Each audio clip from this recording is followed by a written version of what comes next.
Hey you guys, what is going on? And welcome back to VroomVroomDana. I just wanted to show you guys the absolute beast of a desert bike. I've finally completed building, well, almost completed building. It's almost done, but as of right now, it is so beautiful. And if the wind is kind of making some noise through the mic, I apologize. For some reason, it's just super windy today. But like I said, it's a 2011 YZ250. We have the IMS 3.2 tank. Gotta have that when you're racing desert, especially when you're riding in desert and you're doing long races. You're gonna need the larger tank, so we got the IMS tank. We got a FP1 factory pleat seat, helps you from slipping off the back. Up on the handlebars, we got a Scott steering stabilizer setup, which is absolutely beautiful. This is probably my favorite part of the bike, is the Scott's stabilizer. These things are lifesavers out in the desert. I'm not even kidding, man. If you've never used one of these, you gotta go out there and try one because these things save lives. I mean, basically what it does is if you crank it, you're gonna have a harder time turning the bars when you're going high speeds, when you're going through some rocks. It really, really does save lives.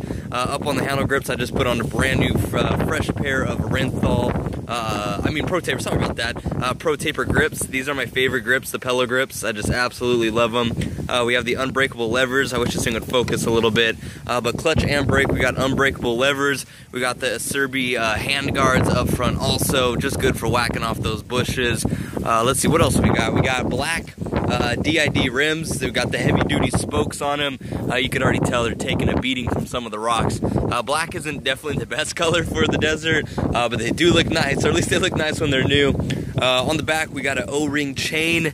We got guards all around the bike. You can see we got guards from the rocks. You don't want the rocks just going up there and beating the shit out of everything. And that's the biggest thing about the desert, is just your bike really does take a toll out there. On the back, we got an FMF silencer.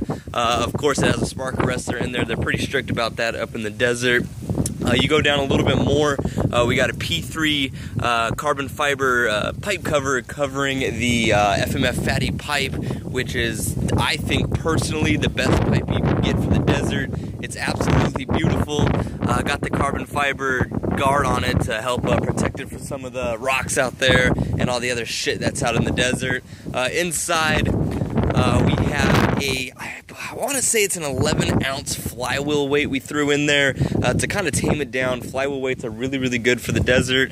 We got a full skid plate that wraps around the entire bottom of the bike, which helps guard some stuff. It helps guard the water pump and helps guard some of the good stuff down there. You don't want that shit taking a beating down there.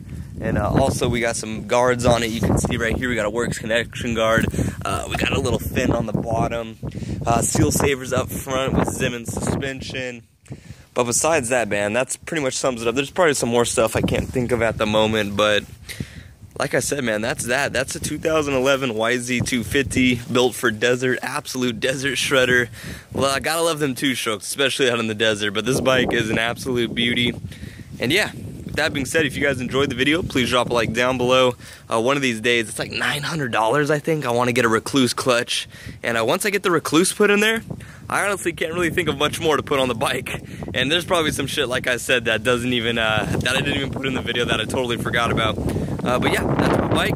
It's beautiful. Still have a fucked up ankle. Still working on fixing that. You can see down here, it's all wrapped up at the moment. But once that gets fixed, man, I'm definitely going to be out on the bike a lot more, putting in some practice. So, like I said, man, if you guys enjoyed, please be sure to show the support down below. If you're new here, subscribe. And that's the 2011 YZ250.